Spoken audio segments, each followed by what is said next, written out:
And how would you know if you're getting a fair price? I mean, how do you know what sort of price to aim for? Is it multiples of earnings? Are there, like, how do you actually work that out? And also, how do you do it across all these different industries? You mentioned you're industry agnostic. I mean, yeah, I mean, you must have to get across a lot of new industries really quickly. How do you do that, Arthur?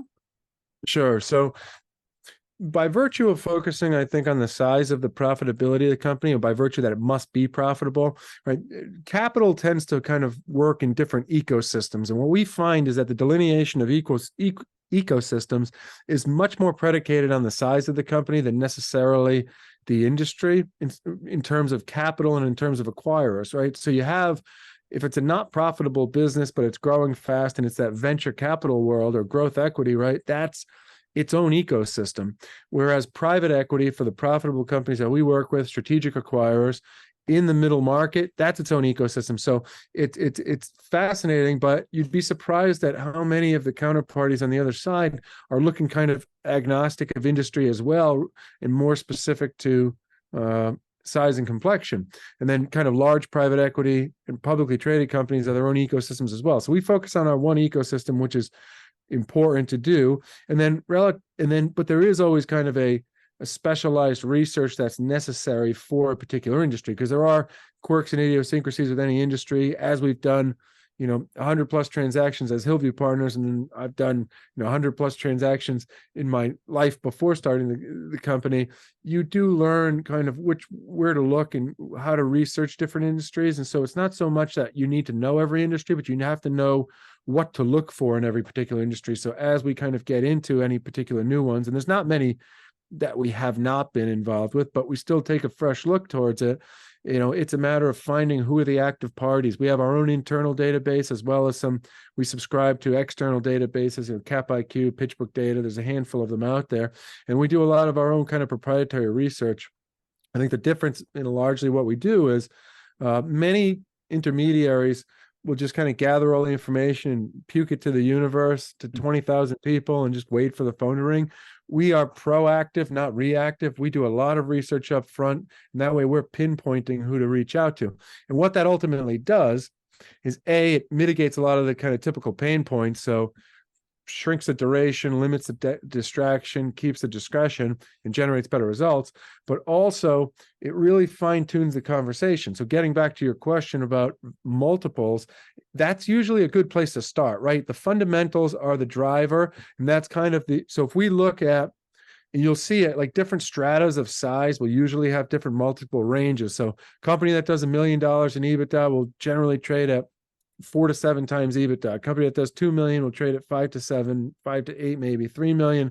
You'd probably see 6 to 8, 4, 5 million. Maybe you start getting towards 9, 5 million plus. Can you get to 10? At 10 million, can you get to 12 times? But there's this multiples expansion. And candidly, I mean, that's a lot of the private equity thesis, right? Is if you buy 10 $1 million companies for $6 million, 6 times multiple for $1 million of EBITDA for each acquisition. Once you have 10 of those together, it's worth 10 to 12 times EBITDA. So that's how you spend 60 and it's worth 120. But our logic, our research is finding what the comps are, looking where it kind of falls in the strata, but then also by doing research about finding where our client is the missing puzzle piece for someone's broader puzzle, right? So yes, if we sold a company that made a certain type of widget, that mega widget company just doesn't have this one thing to sell, right? We want to talk about that as a buy versus build opportunity for them. So yes, you have the fundamentals, but the two other reasons why companies are bought are A, access to certain end markets, but B, proprietary capabilities. And so if it's something special about what the company does, or if it has very unique access, then we can pivot the conversation to say, well, look, yes, you may think that this $1 million EBITDA company is worth $6 million. However, it would cost you $15 million to start this company from scratch, to build, to take time, the resources to allocate to try to build this. So maybe you can buy it for split the difference, right? And so what we say is we want it to, the fundamentals are the starting point, and then the access, the capabilities, and pivoting the dialogue to buy versus build, those are the enhancing factors that hopefully can get even better. But To answer your question more simply, a lot of research and a lot of conversations. That's how we know we're getting the best results. Yeah, good one.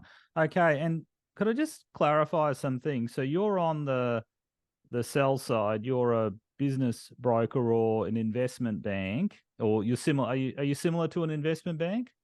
Yeah, I mean, the key differentiator is investment banks deal with securities, so they're dealing with publicly traded companies for the most part.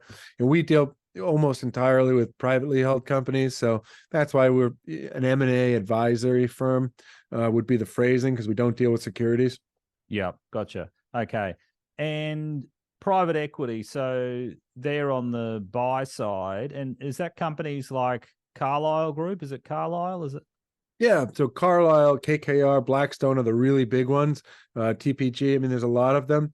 Uh, and then there's different stratas of them for size. There's industry specialists, but yes, that's generally the buy side are. So it used to be you'd have kind of two big buckets. You'd have private equity that Mm, were funded just to buy companies and sell them, and then you had strategic acquirers that were basically just large companies that would occasionally acquire smaller businesses or different capabilities. But now you have, there's lots of strategic companies have created corporate development and strategic acquisition groups. There's private equity that buys strategic companies, and so it's a bit more of a continuum. But yes, generally speaking, that is the buy side is companies and financial buyers and strategic buyers that are looking to make acquisitions, and we represent, right, solely the sell side, so the companies that are looking to either sell or receive that capital.